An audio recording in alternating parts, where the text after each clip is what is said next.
Halloween is right around the corner, and The Witcher 3 not only has a variety of different kinds of side quests, but it specifically has a few side quests that will scare the pants off of you, especially during your first playthrough. So it's time to get spooky!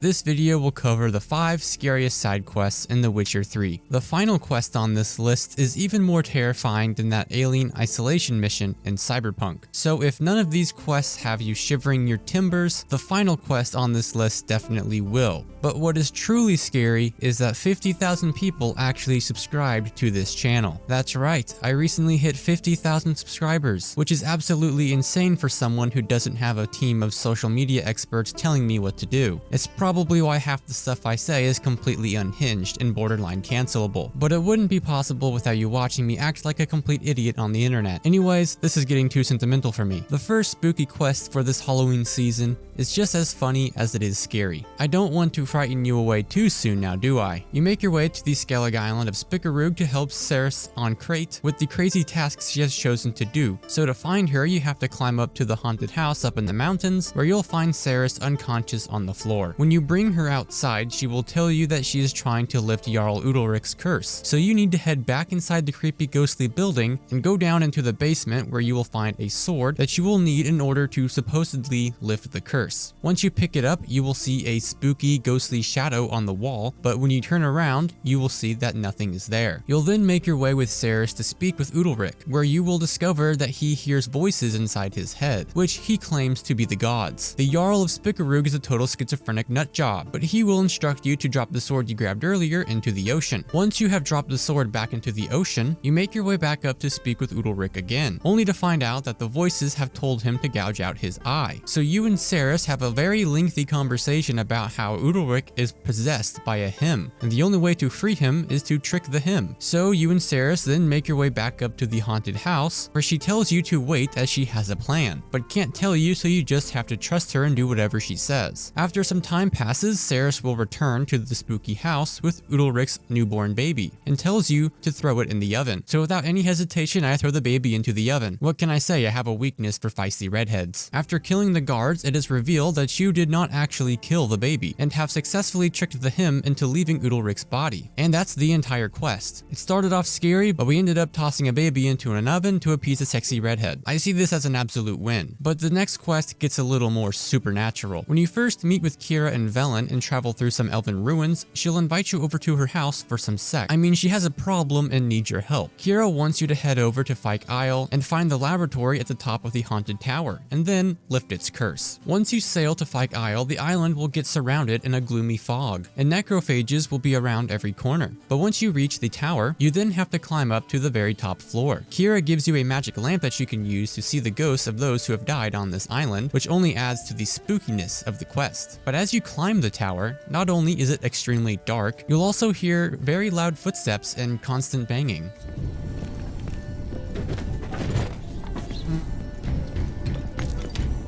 You'll eventually come across a room where you'll get a quick flash of a ghostly figure that conveniently looks like a crone statue, as well as seeing the chair move on its own. As you climb higher, you'll eventually see a ghostly figure shaped like a girl run away from you, which eventually leads you to the top floor, where you find that the ghostly girl is actually named Annabelle, which only makes this even creepier. After speaking to Annabelle, she'll tell you to find her lover named Graham, and as you talk to Graham, you'll see a noose hanging from the ceiling in the background, implying that he was about to commit the 13th reason. Kira's questline is full of spooky quests and hot sex. What more could you ask for? But let's drop the sex and just get to spooky. The Hearts of Stone DLC as a whole is a pretty spooky questline in its entirety, but there is one quest in specific that is a lot more spooky than the rest. The main story quest, called Scenes from a Marriage, is when you work to fulfill Olgierd's third and final wish. You'll have to wander through the abandoned and eerie Von Everett Manor, where you are confronted by something known as the Caretaker, a faceless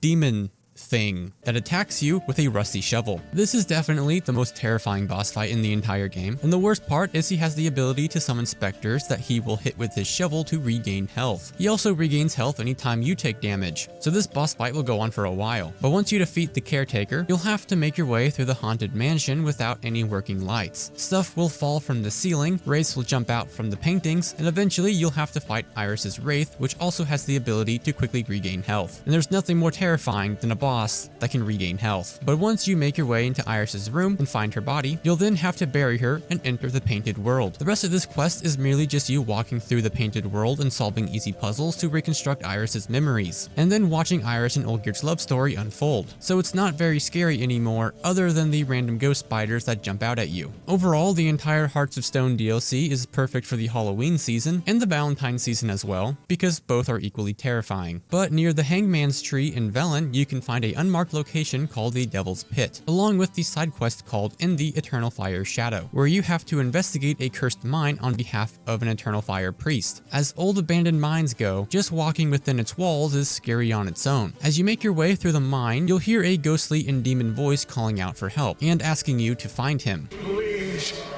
help me. We all know that in a horror movie situation, under no circumstances do you ever, and I mean ever, go after the ghostly voices calling out to you. So what do? We follow the ghostly voice. This mine can be a bit of a maze, but if you follow the torches that light up automatically, it'll take you straight to where you need to go. However, if you decide to venture off the ghost path, the demonic ghosts will start to get extremely irritated. Not that way. Won't find me there. You can also hear the sounds of people dying from the plague, as those are the ghosts of those who have died within this cave. And if you have Kiera's magic lamp, you can even see some of the ghostly figures. But throughout this cave, you'll occasionally run into these zombie-like creatures, which turn out to be specters of plague victims, which is about as close to zombies you can get in The Witcher. Once you reach the end, you will find a very old Witcher from the Wolf School, whose long-dead body is possessed by a specter known as the Red Miasmal. Once you defeat the Red Miasmal and its many waves of plague victims, you'll have the chance to lift the curse within the cave by burning the old Witcher's body. And as a reward for defeating the Miasmal, you'll receive the diagrams for the Forgotten Wolf Netflix armor. This quest can be a bit tedious at lower levels, but it is truly a spooky quest that is perfect for you to play during this Halloween season. But the scariest thing about this quest has to be that Netflix armor design. Who knew a multi-billion-dollar studio had the production quality of a CW show? Now, there are a lot of horror-themed side quests in The Witcher 3. However, there are those 3 special little words that even make the strongest of manly men lose their composure. And those 3 words are the taxman cometh. I know, you probably just sharted, and I apologize. I didn't mean for this video to take such a dark and twisted turn. I hope you can forgive me for the unacceptable and downright inappropriate jump scare. The Taxman Cometh is a hidden side quest that was added in the Hearts of Stone DLC. You encounter this quest once you are in possession of over 35,000 coin, and then make your way into the Oxenfurt market. You'll be stopped by this IRS horseman. Tax collector, who will ask you various unconstitutional and invasive questions about your income. Have you at any time engaged in the wholesale trade of rawhide in the White Orchard area? Now this quest is really just a gag from CD Projekt Red that references various money exploits that were in the early builds of the game, such as killing the cows in White Orchard over and over again and selling their hide for unlimited coin, as well as the act of walking into someone's home and looting all of their stuff. If you answer yes to any of these questions, you'll be given a summons to pay back taxes at the Vivaldi Bank in Novigrad. After talking to Vimy and paying your back taxes, Geralt will say that the only thing he hates more than portals is paying taxes. Who knew Geralt of Rivia was so based? I know this quest isn't really horror themed, but I couldn't find a 5th quest that I thought would fit in this video. But then I realized the Taxman Cometh is indeed one of the scariest quests in The Witcher 3, because nothing is more terrifying than taxes. Anyways, that was 5 of the most terrifying quests in The Witcher 3. Let me know which quests you think are the scariest down in the comments. If you want to join my Discord, I just did a complete overhaul and even added a channel for discussing books if you'd like to read like me. But if not, the least you could do is click the glowing like button below the video. That feature is so cool. It's like living in the future. Anyways, I'll see you later.